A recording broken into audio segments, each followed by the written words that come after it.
मनुआ गोविंद गोपाल गाते चलो रे मनुआ गोविंद गोपाल गाते चलो मनुआ गोविंद गोपाल गाते चलो मनुआ गोविंद गोपाल गाते चलो मनुआ गोविंद गोपाल गाते चलो रे मनुआ गोविंद गोपाल गाते चलो। अभी मन से नहीं गा रहे, अब आपने तो पक्ष की बात कह दी हमने ना, तो आप जोर से ताली बजा के गाइए। मनुआ गोविंद गोपाल गाते चलो रे मनुआ गोविंद गोपाल गाते चलो अपनी मूर्ति का मार्ग बनाते चलो रे अपनी मुक्ति का मार्ग बनाते चलो मनुआ गोविंद गोपाल गाते चलो रे मनुआ गोविंद गोपाल गाते चलो।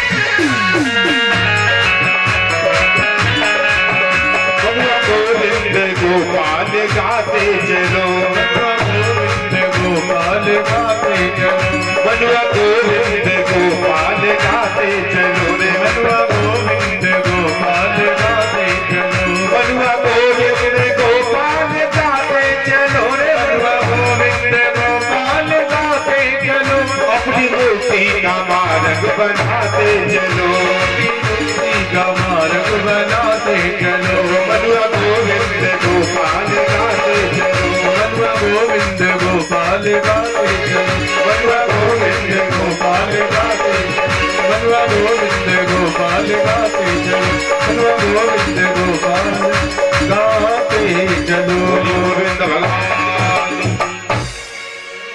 भगवान ने विरोध कर दिया कि दूध कोई नहीं बेचेगा, सबने प्रभु की आज्ञा मान ली और कुछ लोग नहीं माने, कुछ गोपिकाएं नहीं मानी, तो भगवान ने उन्हें रोकने के लिए चौड़ मंडल की स्थापना की। खुद अध्यक्ष बन गए, जो गोपी मां का निवेशने जा रही है बिना प्रभु की इच्छा के, प्रभु रास्ता रोककर उसकी मटकी तोड़ देते हैं, लेकिन मां का राक्षसों के हाथ में नहीं जाने देते। ये प्रभु की मां का चोरी की लीला है। आए दिन प्रभु ये काम करते रहते हैं। एक बार एक गोपी कई बार समझाने के बाद भी नहीं मानी, रास्ता बदल बदल के जा रही है। प्रभु से रोज झूठ बोलती है, आज जाने दो, कल से नहीं जाऊंगी। एक दिन रास्ता बदल के जा रही थी, मन में सोचा इस रास्ते पर कन्हैया नहीं होगा, और रास्ता बदल के चली तो भगवान रास्ता घेर के खड़े हो गए। अच्छा, धोखा किसे दे रही है? भगवान को। भगवान को कोई धोखा दे पाया? धोखा तो केवल अपने आप को दे रही है। रास्ता बदल के जा रही है, यहां भगवान नहीं होंगे, लेकिन वेद कहता है परमात्मा का है आकाशबद्ध सर्वगत से नित्य है। आकाशबद्ध सर्वगत से नित्य है। जैसे आकाश हर जगह विद्यमान है, आप जहां भी जाएंगे आकाश मिलेगा, वैसे ही परमात्मा संसार के कण कण में व्याप्त होगा। कोई जगह खाली नहीं है जहां हमारा गोविंद नहीं है, जहां हमारे भगवान नहीं है। गोपी का रास्ता रोक लिया। गोपी ने देखा लाला छोटा है, अकेला है, मेरा क्या करेगा। अकड़ गई गोपी, कहने लगी लाला माखन मेरा है, मेरी मर्जी है, मैं तो बेचूंगी। भगवान ने कहा वो तो नहीं बेच पाएगी। गोपी ने एक कदम आगे बढ़ाया, भगवान ने कहा गोपी सखाओं को बता दो। गोपी ने चारों तरफ देखा, कहीं सखा छुपे तो नहीं है। गोपी समझ गई कन्हैया झूठ बोल रहा है, अकेला है। फिर आगे बढ़ी, भगवान ने पत्थर उठाया, मटकी में मारा तो टुकड़े टुकड़े कर दिए मटकी के। सर से पांव तक माखन में भीग गई, गोपी माखन में भीगी हुई मैया यशोदा के घर की तरफ चली है। लेकिन रास्ते में एक गोपी मिल जाती है जिसका नाम प्रभावती है। प्रभावती ने देखा, पूछी गोपी क्या हुआ?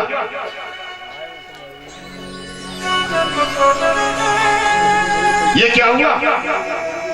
तू माखन में सनी हुई क्यों है?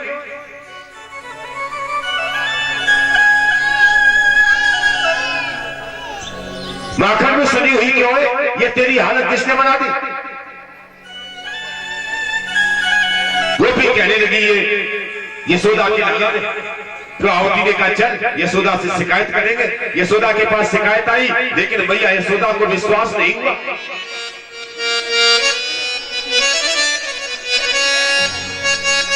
भैया यशोदा कहने लगी गोपी कहो तुम मेरे लाला को झूठा दोष लगा रही हो, अभी से चोर चोर कह रही हो तो उसका नाम तो चोर पड़ ही जाएगा।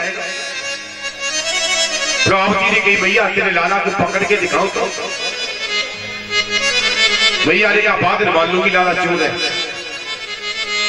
गोपी ने ईमान बस कह दिया कि मैं तेरे लाला को पकड़ के दिखाऊंगा। और भगवान ने सुना ईमान भरी बात।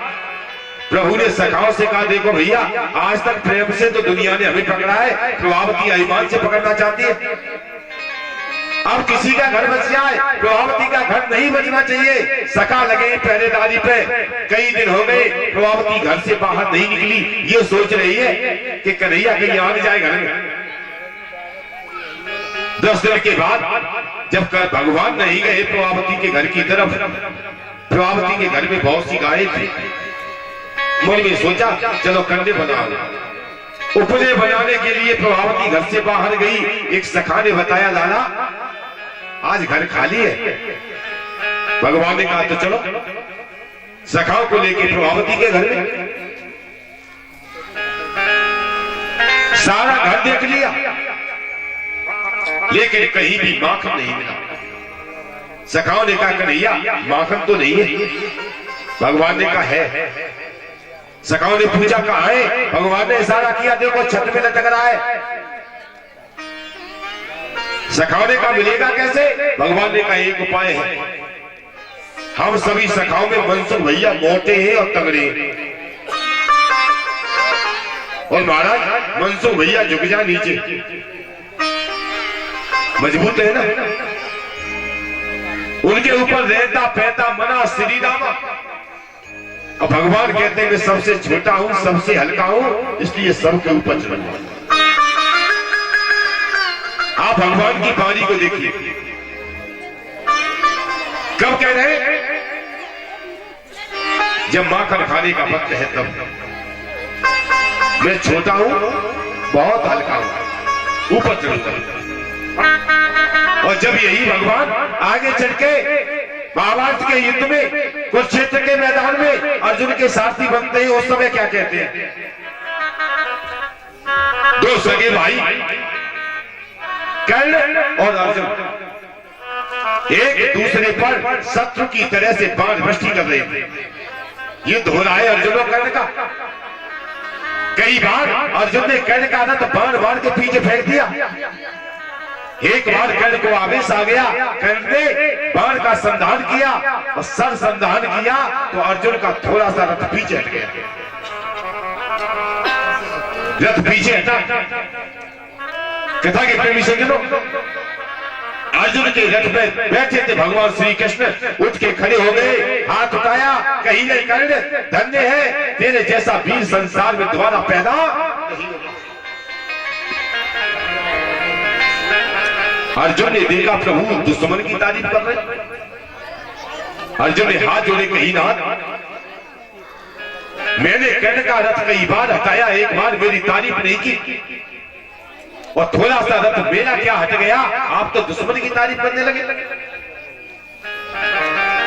भगवान कहने लगे अर्जुन तेरे रथ में और कर्ण के रथ में बहुत अंतर है, बहुत अंतर। अर्जुन ने कही महाराज गाड़ी गाड़ी में अंतर है। भगवान कहते हैं हाँ, देखना चाहता है तो देख, तेरे रथ के ऊपर मैं बैठा हूं और मुझ में वजन कितना है भगवान बताते हैं, मैं सकल धरा को भार सारथी तैयार हूं।